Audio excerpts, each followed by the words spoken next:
Notice भेज दी इस कमजोर सरकार ने। फिर कहते हैं राहुल गांधी जी देश में रहकर आलोचना क्यों नहीं करते।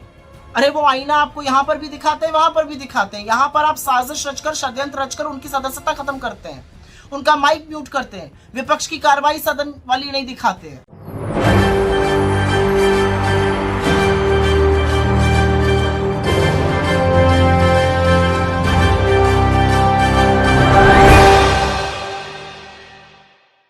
नमस्कार, एसपीएन 9 न्यूज देख रहे हैं आप। आपके साथ मैं हूं मानसी जायसवाल। कांग्रेस नेता राहुल गांधी की मुश्किलें कम होने का नाम नहीं ले रही हैं। मानहानि मामले में उनकी मुश्किलें लगातार बढ़ती हुई नजर आ रही हैं, लेकिन अब एक और झटका उनको मिलता हुआ नजर आ रहा है। जी हां, आपको बता दें कि एक और मानहानि का मुकदमा उनके खिलाफ दर्ज किया गया है। आरएसएस पर भड़काऊ बयान देने के आरोप में ये मानहानि का केस दर्ज हुआ है। राहुल गांधी के खिलाफ लगातार मोर्चा खोला जा रहा है। प्रधानमंत्री नरेंद्र मोदी और भारतीय जनता पार्टी की तरफ से। लेकिन आपको बता दें, कांग्रेस नेता राहुल गांधी के खिलाफ एक अन्य मानहानि मामले में शनिवार को महाराष्ट्र की भिवंडी कोर्ट में सुनवाई शुरू हुई। महात्मा गांधी की हत्या के लिए आरएसएस को दोषी ठहराने के आरोप वाले बयान को लेकर राहुल गांधी के खिलाफ केस दर्ज किया गया था।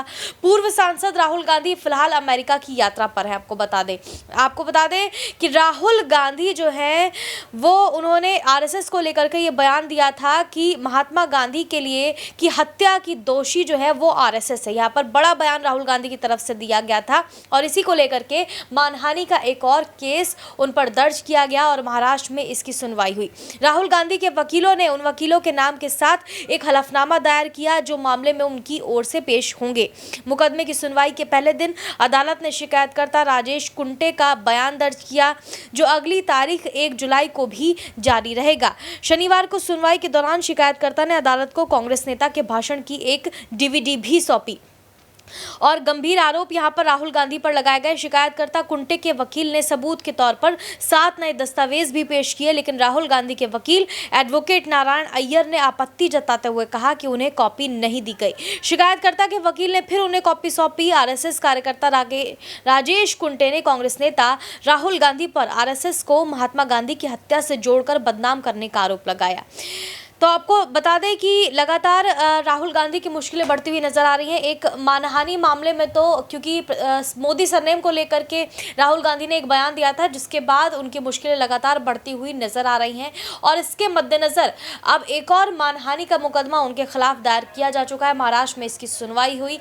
अब देखना होगा कि क्या इस मामले में भी उनकी और मुश्किलें बढ़ती हुई नजर आती, क्या कोर्ट राहुल गांधी के खिलाफ एक और एक्शन लेता है, क्या राहुल गांधी आने वाले समय में 2024 का लोकसभा चुनाव लड़ पाएंगे, ये एक बड़ा सवाल बना हुआ है। क्या राहुल गांधी की संसद सदस्यता उनको वापस मिल पाएगी और क्या भारतीय जनता पार्टी राहुल गांधी को फंसाने की कोशिश कर रही है? इन सब मामलों में आपकी क्या राय है, हमें कमेंट करके जरूर बताएं। देश और दुनिया की तमाम बड़ी खबरों के लिए देखते रहिए एसपीएन 9 न्यूज। राहुल गांधी जी विदेश के दौरे में हैं और यह सर्वविदित था कि जैसे ही वो विदेश जाएंगे, भाजपा की आईटी सेल, चरण चुंबक एंकर, चवन्नी छाप ट्रोल नेता और बड़े बड़े ट्रोल मंत्री कूद पड़ेंगे ये कहने पर कि अरे मोदी जी की बेइज्जती होगी, अरे देश के खिलाफ बोल दिया, अरे देश का विदेशी धरती से अपमान कर दिया। 2-3 चीजें लेकिन कही जा रही हैं, तो पहले उसका जवाब दे देती हूँ। राहुल गांधी जी विदेश की यूनिवर्सिटी क्यों जाते हैं, यहाँ क्यों नहीं जाते? अभी गए थे दिल्ली यूनिवर्सिटी, छात्रों के साथ खाना खाया, विचार साझा किए। क्या हुआ? नोटिस भेज दी इस कमजोर सरकार ने।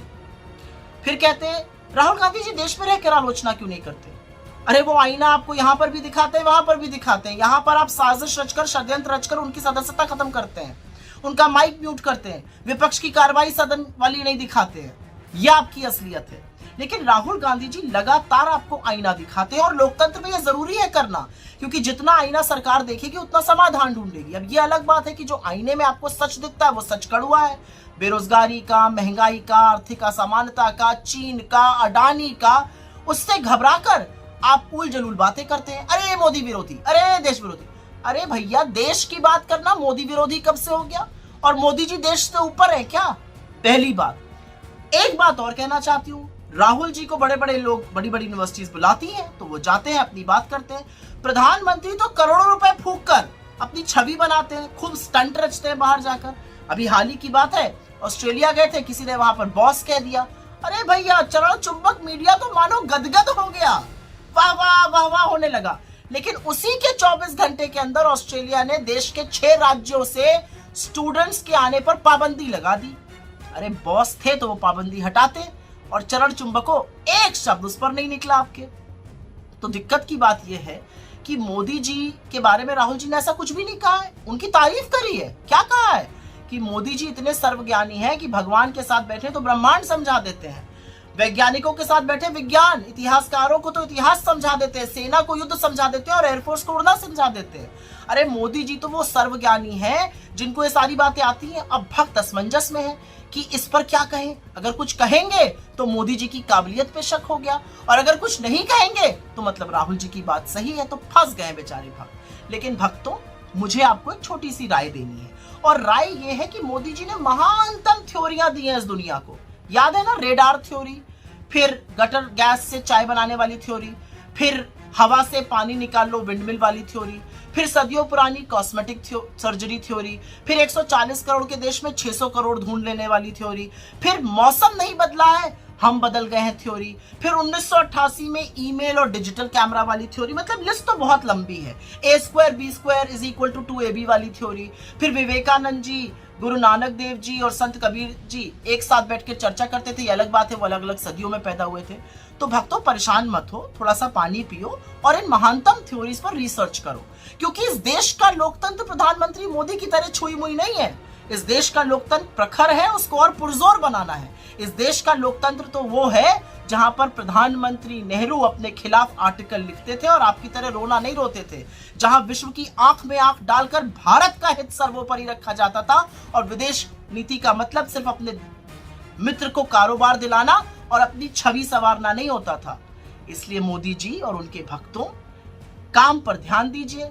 राहुल गांधी जी अपना काम कर रहे हैं, जो लोकतंत्र में एक नागरिक होने के नाते उनको करना चाहिए, विपक्ष का सदस्य होने के नाते करना चाहिए। आप लाख रोना रोते रहिए, मीडिया लाख सवाल उठाता रहे, असलियत ये सवाल आज पूरा देश उठा रहा है। आईना आपको दिखाया जा रहा है, आईने में आप देख नहीं रहे हैं, आप धूल आईने की साफ कर रहे हैं, लगी चेहरे पर हुई है।